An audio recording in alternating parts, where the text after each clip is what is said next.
me not. There we go. Thank you. We are journeying our way through the Lamrim, and the Lamrim is translated as the gradual steps on the path to enlightenment. And it was compiled by Lama Tsongkhapa. His monk's name was Lobsang Drakpa. He was born 1357 to 1419, and one of the most prolific and enlightened teachers in the Tibetan system. And why? Because he compiled all the Buddha's teachings exceptionally well, full mastery. And this Lamrim is really starting from the beginning and imagining the journey in its entirety, all the way to the end, all the way until your full tantric enlightenment. All right, so let's choose that comfortable seat. And if you like, placing 2 feet on the ground or sitting cross-legged. We're going to enjoy 3 beautiful deep breaths, breathing in through the nose.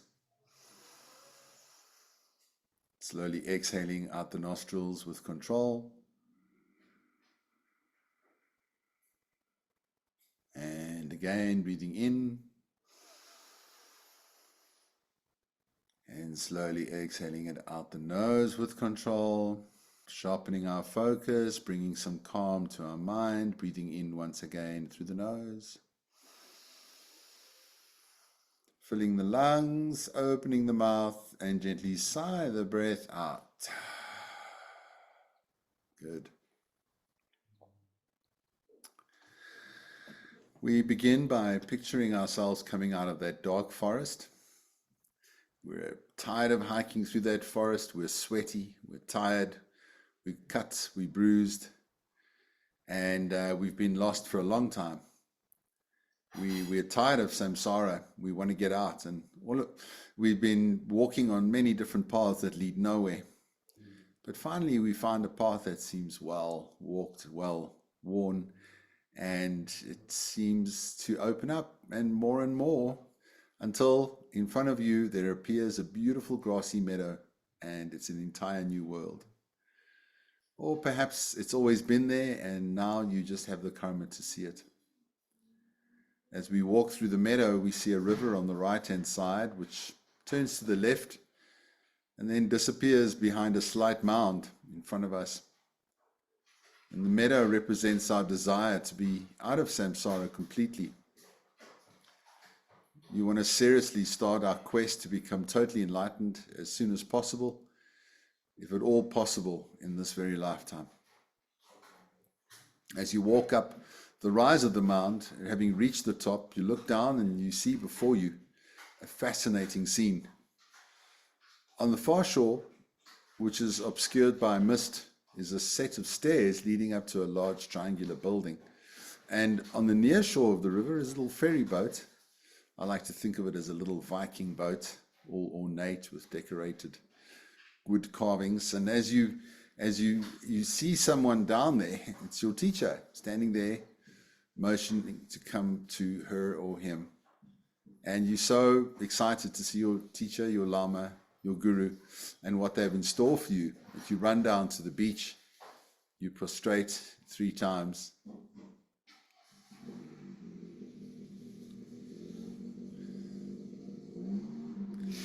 And your teacher says, it's now time to begin your journey. And you both get into the boat, and it glides by itself across the river. And as it does so, you think about all the good things that have happened in your life and that have prepared you for this special opportunity. You do have the leisure and the fortune to study, to become a candidate for tantric enlightenment in this life. You glide across the river, and the power of this magical movement across the river comes from your teacher, because they're going to guide you throughout this journey. The boat then comes to a broad set of stairs on the other side of the river, and you stop and get out.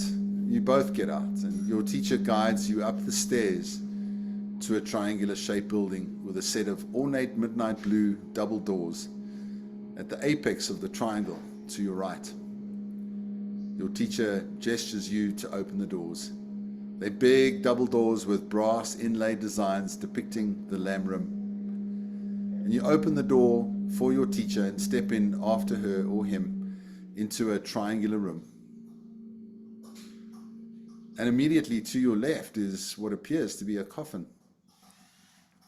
In the far left corner of the triangle is a fire pit with a small fire burning brightly.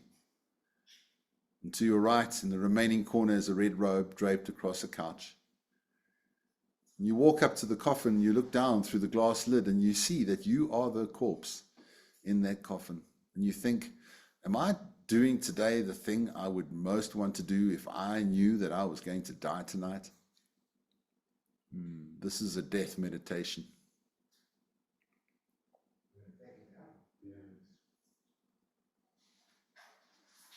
There are some dead insects, spiders, dead scorpions, dead centipedes, potato bugs, ugly, scary stuff in a pile on the corpse's right side. And on the left side are gemstones, rubies, and sapphires. The bugs represent your bad karma.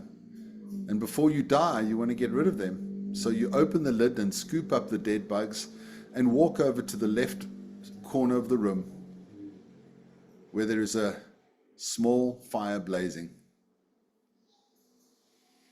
You make a commitment not to do those ugly deeds again, and you do 4 powers of purification meditation, which is regret, refusal, refuge, and of course the remedy, the antidote.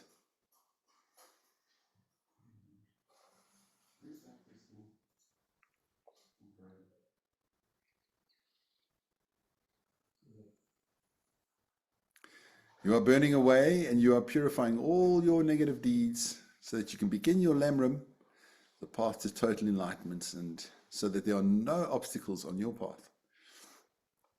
But you realize purifying your past karma is not enough. So you return to the coffin and you scoop up the gemstones and you walk to the right side corner and stop alongside a cloak that's draped on the couch. It's just a normal coat, or so it seems, until the jewels jump out of your hand and are absorbed onto the robe magically. Then you find that you drape the robe around you and it protects you. And the cloak represents taking refuge and the commitments of refuge as you begin the Buddhist studies and your introduction to the Dharma.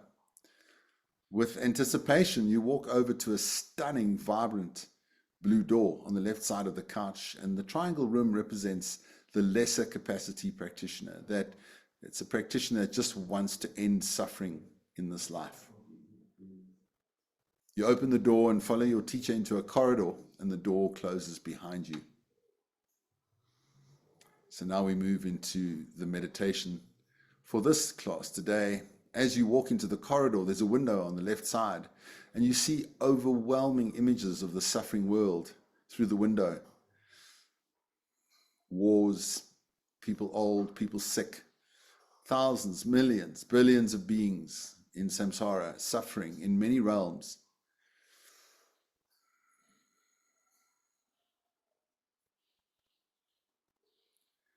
You think of the 3 sufferings, the suffering of suffering, which is just plain pain, birth, sickness, aging, and death.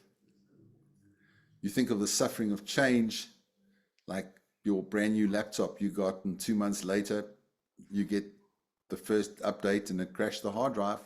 So now it's gone from being a beautiful new computer to just a piece of junk. Suffering of change. Everything changes, even relationships. And the third suffering is pervasive suffering. And that's the fact that from the minute that you are born, you begin to die. Additionally, you also don't know which karma is going to ripen next. We have no idea what's in store for us in this life. Is it going to be pleasant? Is it going to be painful? That unknowing is part of pervasive suffering. We don't know when we're going to die or which karma is going to ripen next. And you think, I need to do something to make sure that my actions from now on, which will ripen in the next life or future lives, are the kind of deeds that I want to have ripen in the future. You come to the end of the corridor You open another midnight blue door to the left and follow your teacher inside, and the door closes behind you. And now you're in a mirror room with a sunken floor. A mirror room with a sunken floor. The walls are mirrors. The opposite walls are perfectly parallel to each other, like a 12-sided shape. And when you look at your reflection in the mirrors, you know, it fades off to infinity. Like sometimes you get into those lifts and you see yourself in hundreds of different images into infinity. This symbolizes your understanding that everything around you is a reflection of your deeds, good and bad. And the infinity reflection reminds you that your past is your present and your present is your future. The ceiling and floors are mirrors as well. So every movement you make is instantly revealed and reflected back to you. You take 2 steps down to the sunken floor.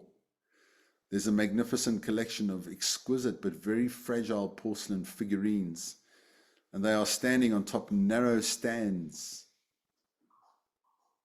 You gingerly start to walk through the closely spaced figurines on their stands, and the slightest nudge would cause them to drop and break. These represent your lifetime vows, and they're named because they're an important tool on your path to freedom. Carefully, you work your way across the floor, trying not to break any of the statues or break any of your vows. Avoiding causing even the slightest harm to anyone or anything is the essence of morality, and keeping your vows is how to get out of samsara, the desire not to be reborn at all. You look back at the room and you notice that the refuge commitments and the 10 non-virtues printed in bright gold lettering are scrolling across the black wall formed between the sunken floor and the main floor of the room.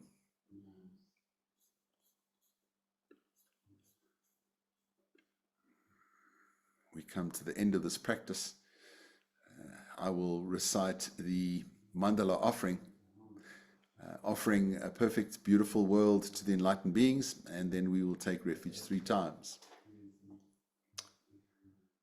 Saji Bogi Junshin Meto Cham Rira Blinji Ninde Gembari Sange Shindu Mikte Uwagi Roko Namdak Shinla Jopai Sho Iram Guru Ratnamandalakam Niryatayami.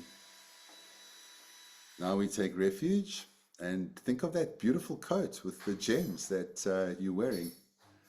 Sangye Chodang Soki Chognamla Janju Badu Dagni Kyapsuchi Dagi Jinzo Gibe Zonamki Drola Benjia Zange Dropa Sho Sangye Chodang Soki Chognamla Janju Badu Dagni Kyapsuchi Dagi Janzo Gibe Zonamki Drola Benjia Zange Dropa Sho Sangye Chodang Soki Chognamla Yanju Badu Dani Gyabzuji Dage Janzo Gibe Zunamgi Drola Benjia Sangye Dropa Sho.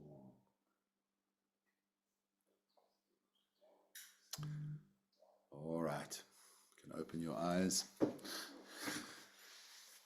Cool. You enjoy that meditation? It's getting quite involved.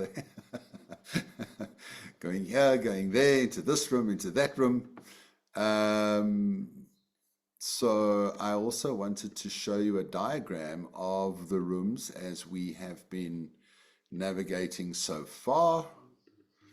Here we go. There it is. Okay, so at the bottom are the stairs, and we enter into the triangular room, right? That's the room with the coffin and the bugs and the fire and the cloak. And then we moved from there into the corridor, which is B. All right, B and C. C is the 12-sided room with mirrors. Okay, and it reflects back to you from many angles. There's mirrors on the ceiling, mirrors on the ceiling, pink champagne on ice. No pink champagne on ice there, but this is not Hotel California. And there's a sunken floor where all those statues are sort of positioned on stands, and they are very fragile. So these are your vows, and it's fragile, and we can easily knock them over, which means we easily break them. We easily break our vows, and we do it regularly, right? So the whole thing is to try and keep our vows intact. So then next week we start to move into the red zones. Now, the blue is lesser scope, which means these are Buddhist practitioners that just want to stop suffering in this life. Okay, they don't necessarily believe in future lives. There's a lot of Buddhists that don't believe in future lives. Stephen Batchelor is one of the most renowned Buddhist teachers in the world. And he's like, well, I don't know if there are future lives, you know. So then he comes under heavy fire because people say, well, how can you be a Buddhist if you don't believe in future lives? Like, that's ridiculous, you know.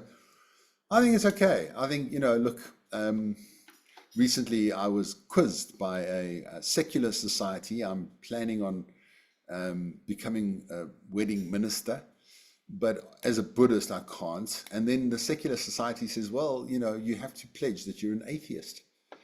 And I had to say, well, as a Buddhist, we don't believe in a creator God, although we do believe in supernatural things. Oh, no, that's very bad. I was told secularism doesn't believe in anything spiritual whatsoever.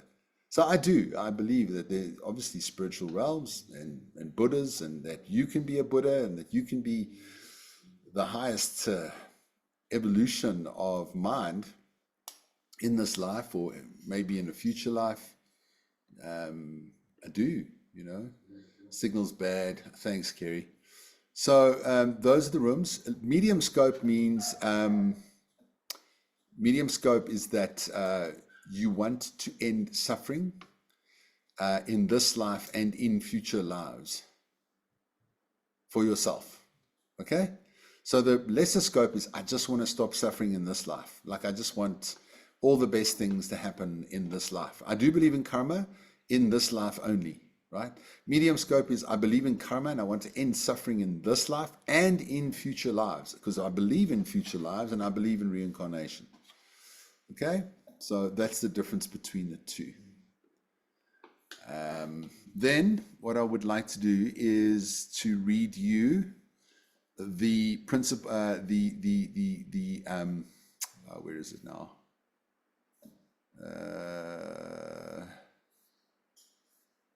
Where's the source of all my good?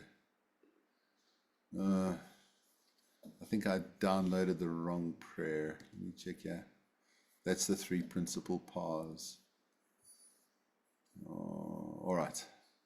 I made a boo-boo. I downloaded the wrong one. That's three principal paths. Let's see. Maybe this one. Okay. All right. I won't do that today. I will find the right one and I'll share it with you in the WhatsApp group. Sorry about that, but it's important. Yeah. I've got it in front of me, Mark, but Oh, you only do?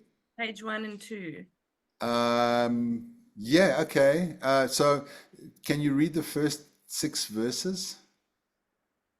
Are there 6 verses that you have? No, there are only 3. There are only Okay. 3. Yeah, we have to do the other 3 that relate to. Let me see if I can find it quickly. I might be able to. Please bear with me. ACI, www.acidharma.org. I think that's it. acidharma.org. I think it's there. Other teachings. Oh, it's under daily practices. That's where it is. So there's a very cool website if you ever want to check it out. It's acidharma.org. It's got millions and millions of hours of teachings. Well, I don't know about millions, but anyway, that is a lot. There's free teachings from Geshe Michael. All right, it's downloading. So this whole practice is taught by Geshe Michael, and it is on that website. I'll share the link with you now. Let's just see if I can open this up. Right, we are in business by the looks of it. Let's see. Is it this? Where is it? Oh, I think we're getting there. That's a reading.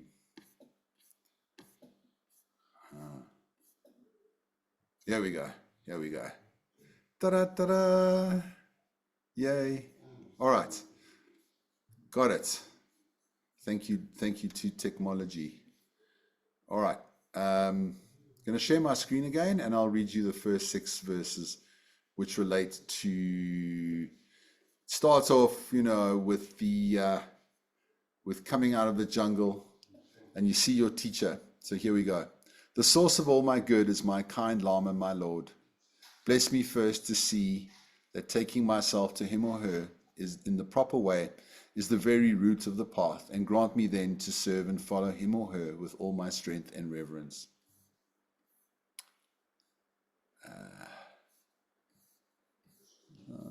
Let's see. Oh, there's a whole commentary here. Gosh. Okay, this is not the quick one. It's not the quick one, it seems. Yeah. Bless me first to realize that the excellent life of leisure I've found just this once is hard to find and ever so valuable. Grant me then to wish and never stop to wish that I could take its essence night and day.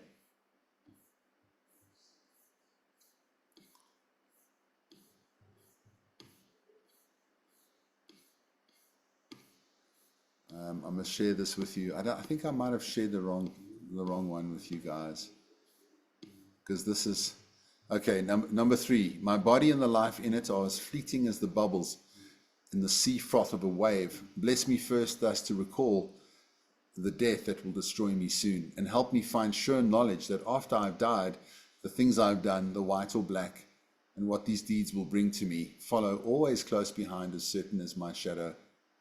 So that's when we're in the triangle room with the coffin and the bugs and the jewels. Grant me then ever to be careful to stop the slightest wrongs of the many wrongs we do, and to try and carry out instead each and every good of the many that we may.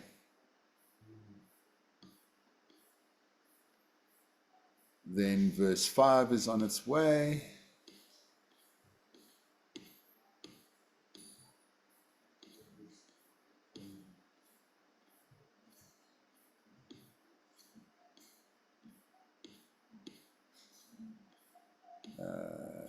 There we go. Bless me to perceive all that's wrong with the seemingly good things of this life. I can never get enough of them. They cannot be trusted, and they are the door to every pain I have. Grant me then to strive instead for the happiness of freedom.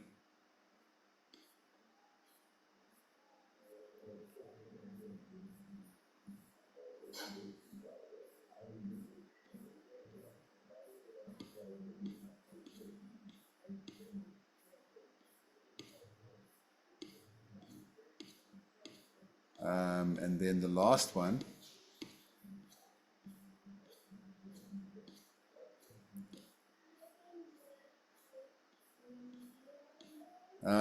Grant that these pure thoughts may lead me to be watchful and to recall what I should be doing. Grant me to give the greatest care to make the vows of morality the essence of my practice. They are the roots of the Buddha's teaching. Okay, I may have shared with you the 3 principal paths prayer initially, and I think that might be the wrong one, because this is the one. So I do apologize if that was the case. Yeah, it's definitely different, Mark. Okay, yeah. It's different, yeah. Sorry. So that's also a very powerful prayer, and it's also by Lama Tsongkhapa, but it's not the source of all my good. So I'm going to have to share this with you guys. My apologies. I often get the two very confused. Okay, so let's see. Let's unpack this part of the meditation, right? Because we did the triangular room last time. We unpacked that, and then we went into moving into the corridor, which is brand new now. Now we've gone out of the triangular room and we've moved into the corridor. Okay, the corridor with glass sort of windows on either side. And here it's kind of like a difficult one, because actually you are safe, right? As you walk through that corridor, you're surrounded by this glass. And from that position, you can see outside. And outside is that everything is going through a hard time. Now, if you think about this life, right, this world, okay, think about like what's going on in every country. Is there anywhere that is free from any kind of conflict, war, strife, illness, aging, and death? Nowhere, right? There's no Shangri-La. I don't know. Like, even I go to Mauritius, and then like I had an argument with my family. So you're in this idyllic sort of location, and samsara just smacks you in the face, right? You could be on holiday having a good time in Thailand, and then there's a freaking tsunami, right? I see there's been earthquakes in the States, earthquakes in Taiwan. The economy, having to fight for a living, struggle from paycheck to paycheck, losing money, separation, relationship failure, losing loved ones. These are all prevalent and are all part of what we call suffering. Right, and then there's three sufferings. Okay, so we pondered on the first suffering, the suffering of suffering, which is the suffering of birth. The Buddhas say that birth is very traumatic. It is traumatic for the mother. It's traumatic for the child. It's not easy for the child. It's very difficult. Birth. Then, obviously, aging. As we age, right, we get older. We're not as beautiful as we used to be. Geshe Michael was talking about he had some students that were like supermodels, right? And then 20 years later, 30 years later, they were depressed. And he said, "What's wrong?" And they say, Geshe, nobody looks at me anymore. I walk into a room or into a mall, and before I used to turn everyone's head, right? And now, 20 years down the line or 30 years down the line, no one looks at me anymore. It's suffering, right? Because you were so pretty, you were so beautiful, and now we get older and we're not anymore. So it's difficult. It's difficult to lose your body. We put on weight as we get older. We have hair growing in funny places. we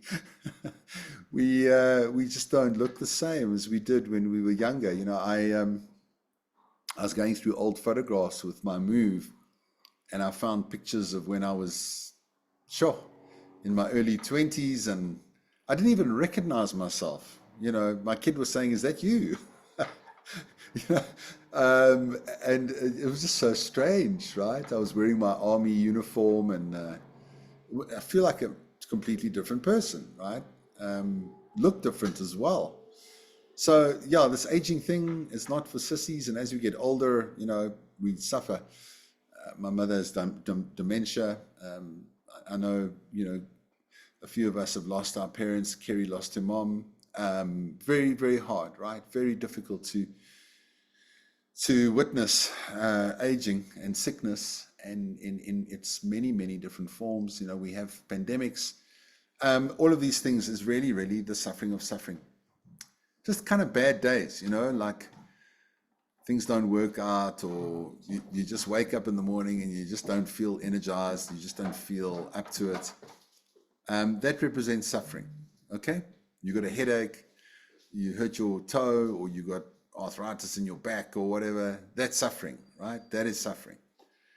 Then the second suffering is I'm just going to pop it in the chat here, guys, so that we have been through it before long ago, but it's always good to remember suffering of suffering. And I think this was the big thing about the Buddha, and that's why people said that the Buddha was so believable, is that as he came out of his meditation and he attained enlightenment, the first thing that he said is, life is suffering.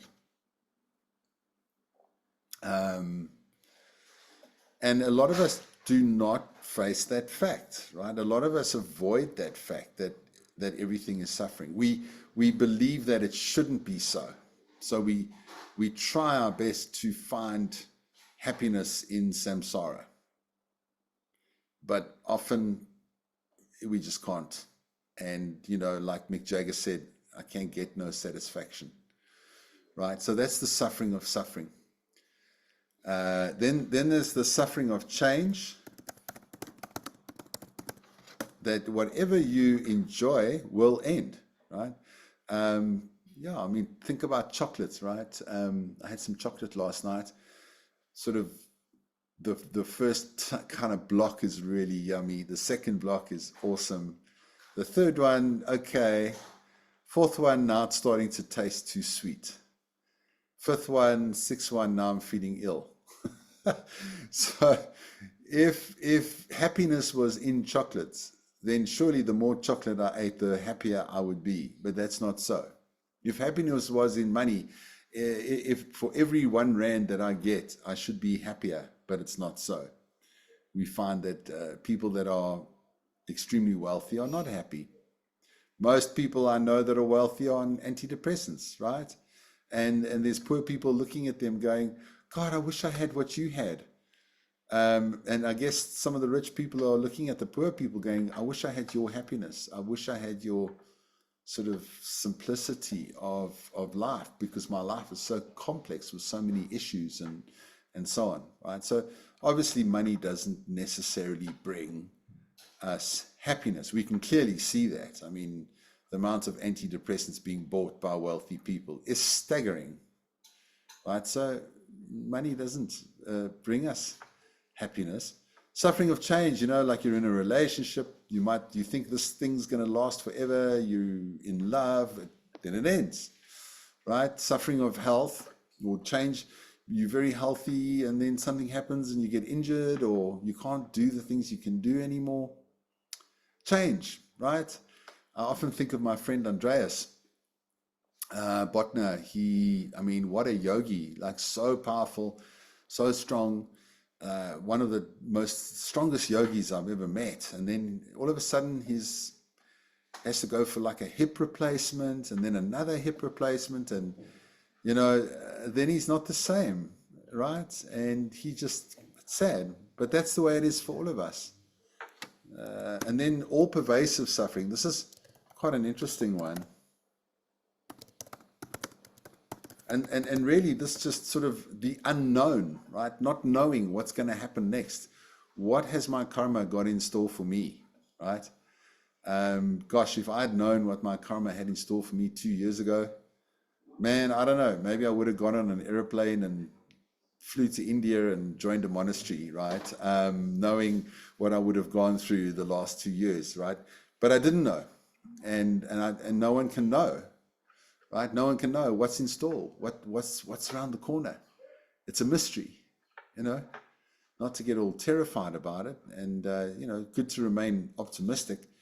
But that's the way life goes, right? And, Geshe Michael says, we are between disasters. We are always between disasters.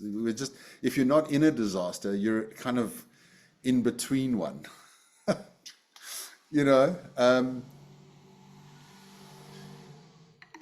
So why is the Buddha asking us to reflect so deeply on the suffering life? Would anybody like to answer that question? Why is the Buddha going on and on about why life is suffering so much? I think it's to try and help us not to become more and more entrenched and more trapped in our world and cover over the suffering, because otherwise you'll never want to get out of it. Mm-hmm. Yeah, so that's what I think. Yeah, Yeah, I think 100%. he's telling us Yes. that to get us out. It's to get your ass out of samsara. So it's like, I don't know, like you've been stuck in a cage. Someone opens the cage door, but you don't want to leave the cage because you've been in it for so long that to walk out of the cage is scary. So that's the problem with that. It actually reminds me of a poem. Maybe I can share it with you.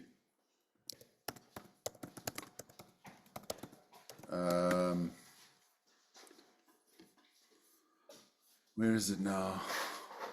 Yeah. Reminds me of a poem. There it is. It's quite a beautiful poem, actually, by Marianne Williamson. Maybe this is appropriate. She says, our deepest fear is not that we are inadequate. Our deepest fear is that we are powerful beyond measure. It is our light, not our darkness, that most frightens us. We ask ourselves, who am I to be brilliant, gorgeous, talented, fabulous? Actually, who are you not to be? Okay? Who are you not to be? Ask yourself, why am I afraid of the light, right? Because the light means like you're going to basically get yourself out of suffering. But we kind of very familiar in our comfort zones, in our little bubble of pain, like a frog in the pot, and the frog is boiling, the heat is turning up, but the frog just stays in the pot because it gets comfortable, right? This quote was attributed to Nelson Mandela, but I can't see Madiba saying these things, like especially this part. Who am I to be brilliant, gorgeous, talented, fabulous? I can't see it. I can't see it. Anyway, people can dream on. So that's the thing, and we don't realize that we are actually in a broken realm. We are in a broken world. Everybody's thinking that we can make enough money, we'll be fine. Do the right thing, we'll be fine. We'll always be protected. So we take refuge in knowing, right, that nothing earthly, nothing worldly is sustainable. Nothing that is here is going to give us lasting happiness and peace. And the only way is out. And the only way is to take refuge and to say, I can't find anything that's bringing me joy or satisfaction, because it's changing and it's getting older and it's dying and I'm losing it. It's not sustainable. There's nothing I can hold on to, and there's nothing that I can truly quench my thirst for more. I think it was also said, the Buddha said, trying to find happiness in pleasure is like drinking seawater. The more you drink, the thirstier you're going to get. So you keep drinking, right? It will never quench your thirst. So we may think, I'll just have a chocolate or an extra glass of wine or whatever pleasure I'm seeking. Maybe it's eating fine food and dining out and having wonderful holidays and experiences, but the craving for those experiences will never go away, and that is suffering. The craving for more, for better, for bigger. And we can see this, right, with multi-billionaires, people like Elon Musk and Bill Gates and I don't know, what's this, Jeff Bezos and You know, we see these people that have absolutely way more than enough, and they just want more. Like there's no limit to what they need, what they want, right? They want more. They're always trying to get more. Um, like little ants, you know, it's never enough. We've just got to keep collecting, you know, keep fighting, keep striving. So this is taking refuge in worldly ways, right? Taking refuge in your car, in your partner, in your body, in your health, in your looks, in your clothing, in gosh, so many things that we enjoy doing. Retail therapy, the next movie, the latest iPhone, the latest laptop. Um, all of these things are impermanent, and we will have to say goodbye to them. Okay, are there any questions or comments? You good? Okay. Yeah, Buddhism's very real. I remember like I was sitting at Lamb Room and made coffee for all the visitors back in the day after our chanting in the morning, and working in the temple was always a pleasure for me. And there was a monk from Tibet. His name was Geshe Pende. Um, he's now in the USA. And there was one lady, he said, Lisa, she was friends with, well, she was very wealthy. And she said, Geshe-la, I don't know what you're doing talking about suffering. Life is wonderful. Life is great, you know. And then Geshe-la was like, are you sure? And then he started asking her a whole bunch of questions. And she said, oh, I see, I understand. Life is suffering. So to a Buddha, in enlightened realms, there is no pain. There's no bad days. There's no, I mean, if you sit in your chair long enough, you're going to shift your weight, right? If you're going to be crossing your legs or uncrossing your legs.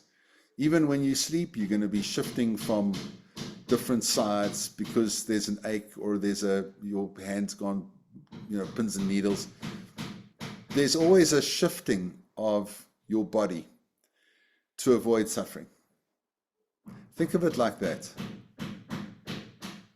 Okay? If you stayed in one position for too long, like if you sat in deep meditation for an hour, your legs, your bum, your back would be in pain and agony.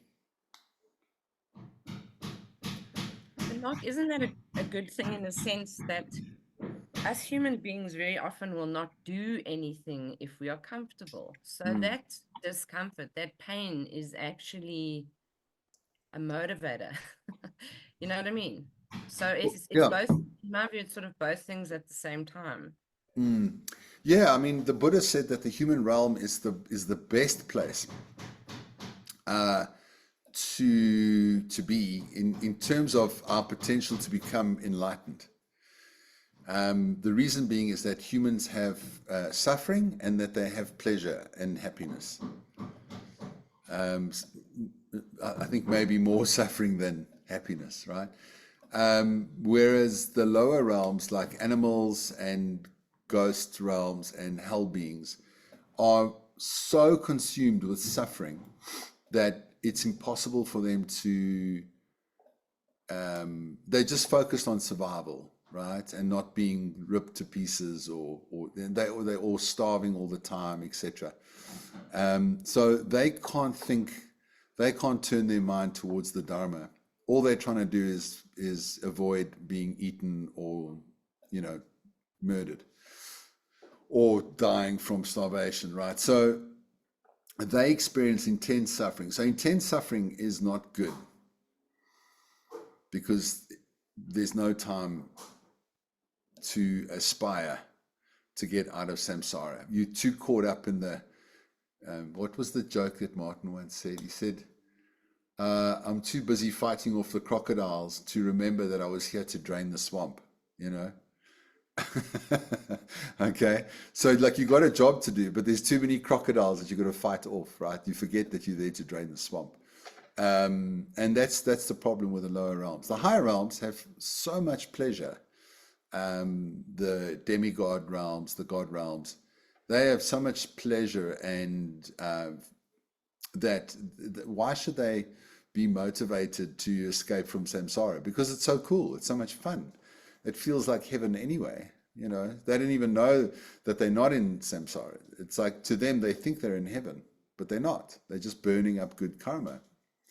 So the human realm, as Kerry says, is really important, because here we have a suffering that motivates us to get out of samsara, although there are many that are not motivated by their suffering and see suffering as just a normal part of their existence. Oh, well, you know, it's just, that's what it is, and I accept my suffering. Buddhism doesn't accept the suffering. Buddhism says this is dysfunctional. This is not right. We know deep down in our heart that this is not good. You know, we got to get out of this. We got to get out of this, right?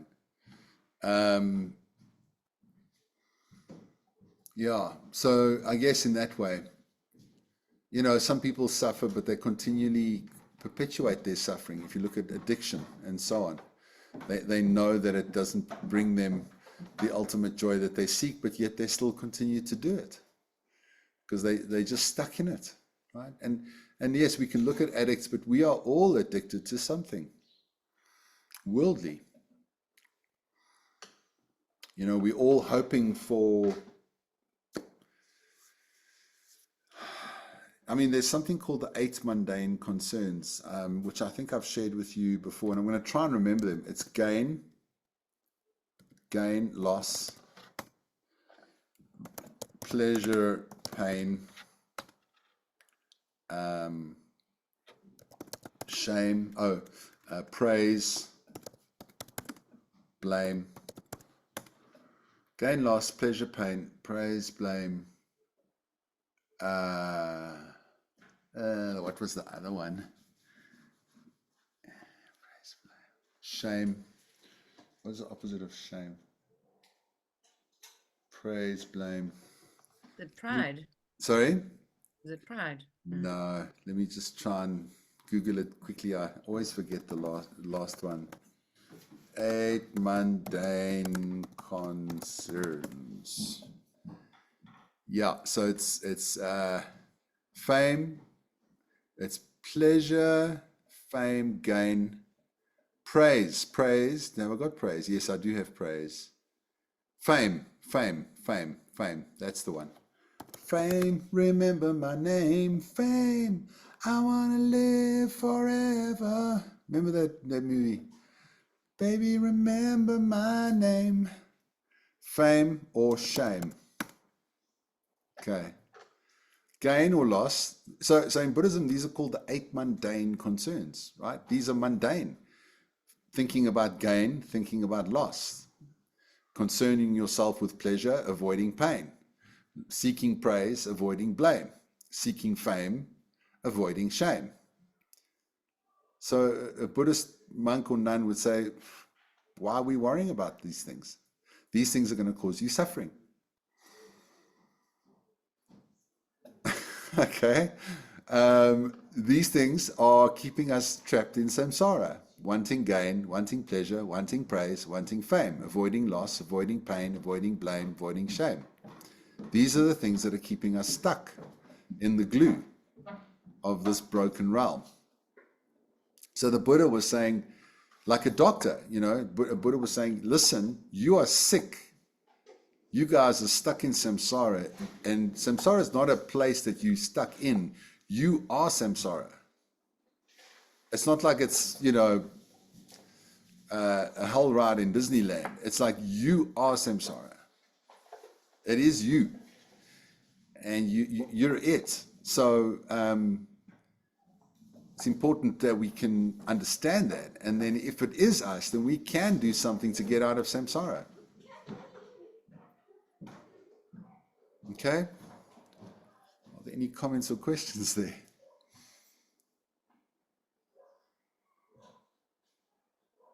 You know,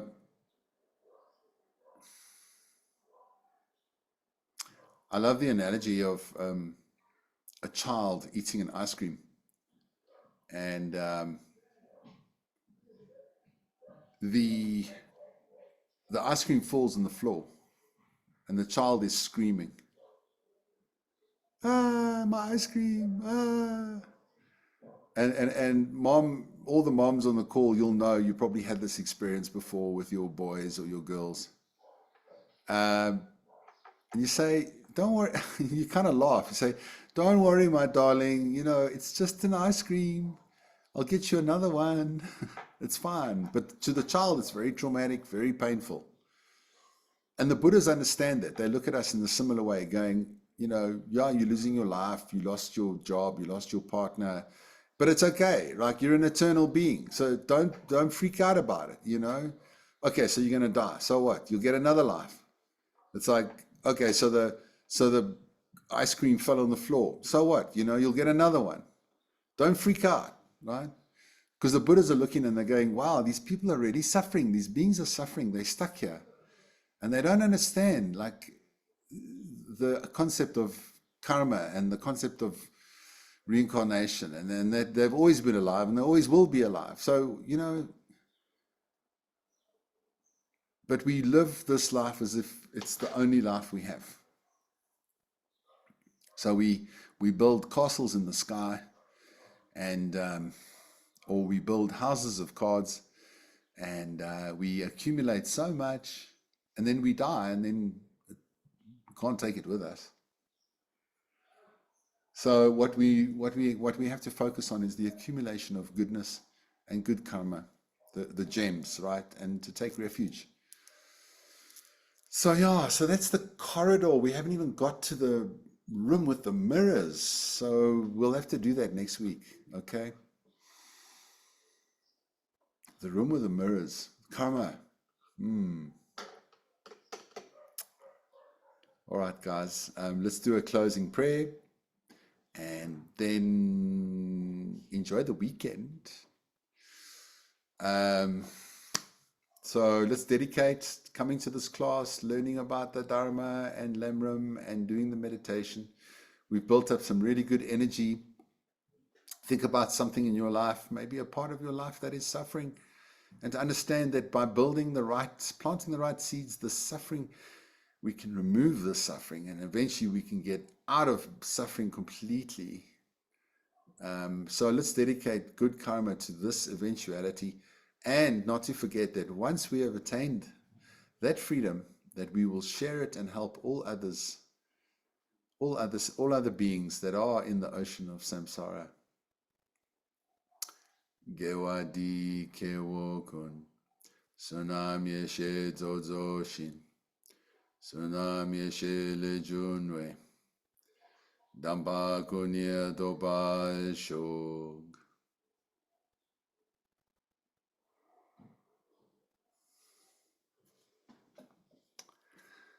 All right, thank you for coming to class today, everyone.